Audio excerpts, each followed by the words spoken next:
Ya, perkenalkan nama saya Aditya Mahendra Pratama.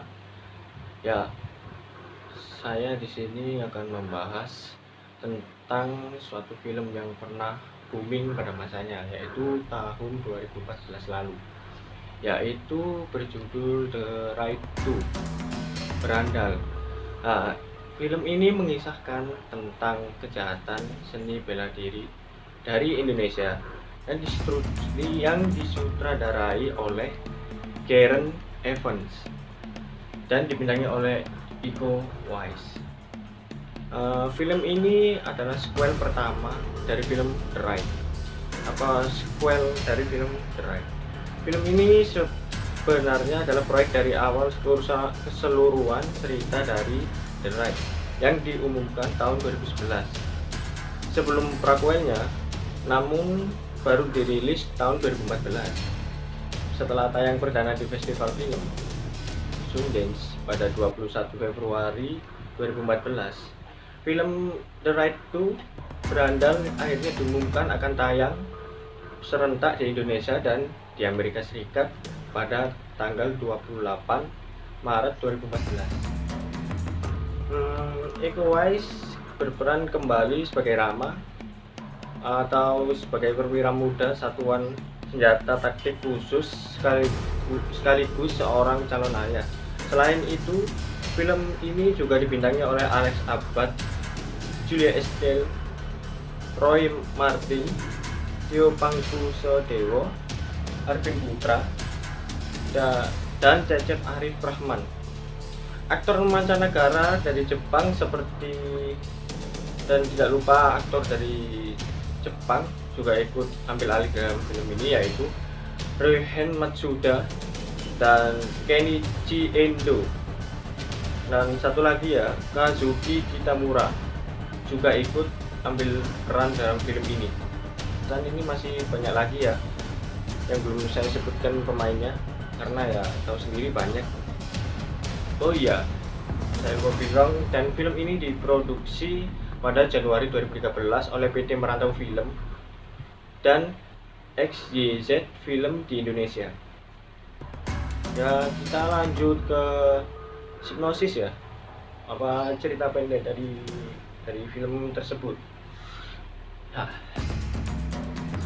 ya kita langsung saja. Sinopsisnya itu, Rama atau Iko Uwais terus berjuang menyiapkan organisasi kriminal di Jakarta. Rama baru saja masuk menjadi anggota polisi, berhasil menumpas komplotan narkoba di sequel pertama dari film ini, yaitu The Raid. Ya, dia kemudian direkrut oleh Gunawan atau Cok Simbara sebagai kepala polisi yang jujur dan memiliki reputasi baik. Rama harus meninggalkan istri dan anaknya untuk dilatih kembali menjadi pembunuh berdarah dingin. Dia disusupkan ke dalam komplotan penggembong mafia serta harus menumpas praktik kotor yang ada di penjara, praktik kotor yang penuh skandal korupsi dan suap. Rencana disusun dengan sangat matang. Rama harus menyusup ke dalam penjara atau melalui Ucok. Rama harus menyusup melalui Ucok atau Arifin Putra yang tengah di penjara. Ucok adalah anak bos mafia besar bernama Bangun atau yang diperankan oleh Tio Pangkusodewo. Untuk memuluskan penyamaran, Rama harus dijebloskan ke dalam penjara. Namun dia pun mulai terlibat baku hantam dengan sesama narapidana di dalam penjara. Rama mulai mencuri perhatian Ucok. Dengan kemampuan berkelahi tanpa senjata, Rama berhasil menyelamatkan Ucok saat terjadi huru-hara di dalam penjara. Seni bela diri yang terpadu dengan kekerasan vulgar dilakukan di dalam lumpur secara apik. Selepas keluar dari penjara, si Rama direkrut oleh Bangun menjadi anak buahnya. Dia bahkan disediakan apartemen mewah khusus sebagai rasa terima kasih oleh telah menyelamatkan Ucok tadi di dalam penjara. Menjadi kepercayaan bos mafia, Rama turut dalam operasi penagihan uang keamanan dengan pembisnis ilegal. Ucok yang dipercaya untuk menagih uang kepada produsen film panas. Namun perkelahian tak terhindarkan. Akibat keinginan Ucok agar uang setorannya dinaikkan,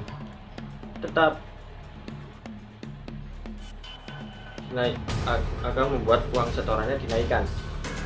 Adanya persaingan antara Bangun dan keluarga mafia lainnya yang berasal dari Jepang. Karen memang menyuguhkan adegan-adegan berkelahi secara apik dengan kamera jarak dekat ya. Seperti biasa lakukan pembunuhan dengan menunjukkan adegan sadis. Tak hanya itu, adegan kebut-kebutan di beberapa sudut ibu kota Jakarta juga menjadi hal menarik. Terlebih kepiawaian sejumlah aktor atau aktor pembantu atau aktor kawan seperti Roy Martin dan aktor Alex Abad. Dan satu lagi yaitu Oka Antara menambah kuatnya film ini. Penampilan Ciamik juga dilakukan oleh Julie Estelle sebagai hamburger yang tanpa dialog dapat membunuh secara sadis. Hanya bermodalkan palu di dalam kereta api juga patut diacungi jempol. Meski sedikit, Marsha Tiomi dan Cecep Arifin ikut menjadi pelengkap. Tak tanggung-tanggung, Karen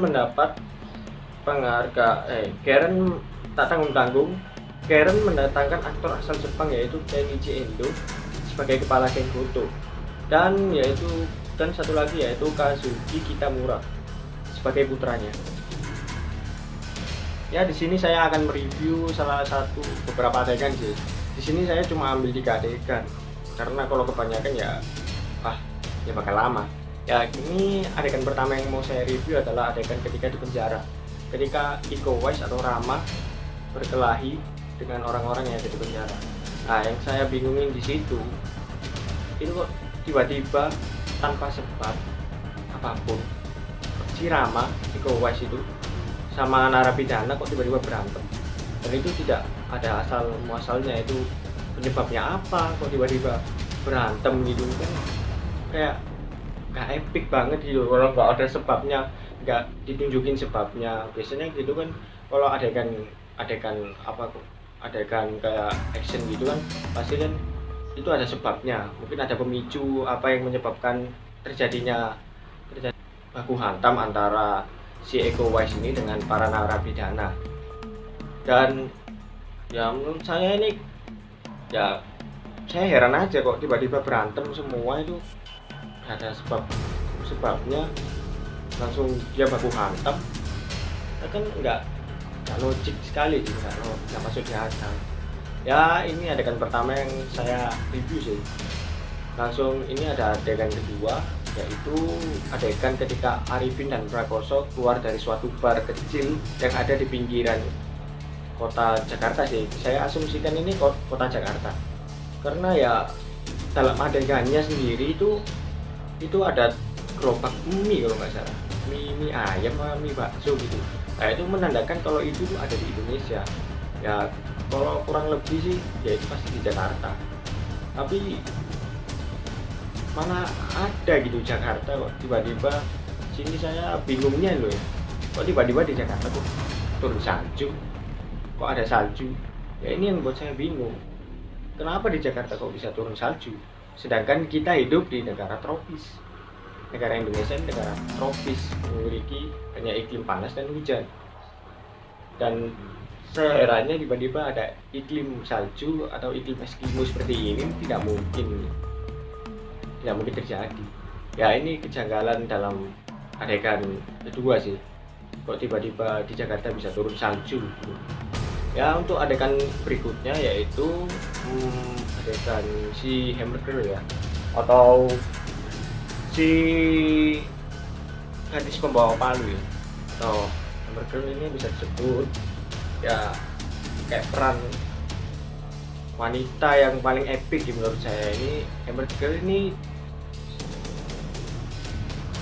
saya bingung, yang saya bingungkan pada adegannya ya sama seperti adegan pertama, kok tiba-tiba tidak ada asal sebabnya, ada asal masalahnya gitu.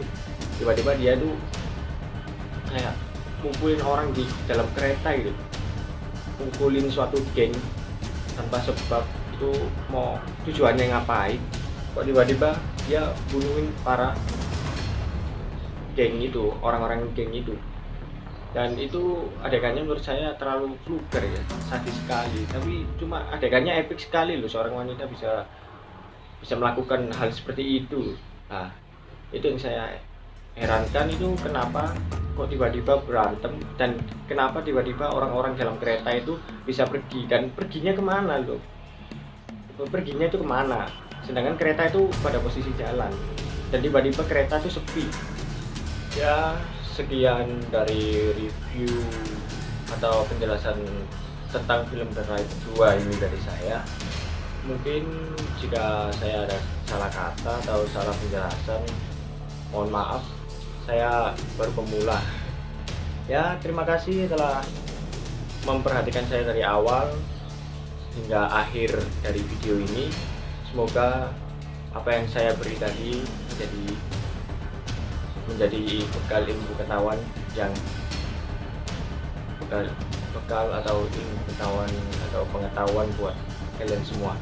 Ya, sekian review dari saya. Mohon maaf jika ada kata-kata kurang berkenan, dan sampai jumpa di video berikutnya. Deh.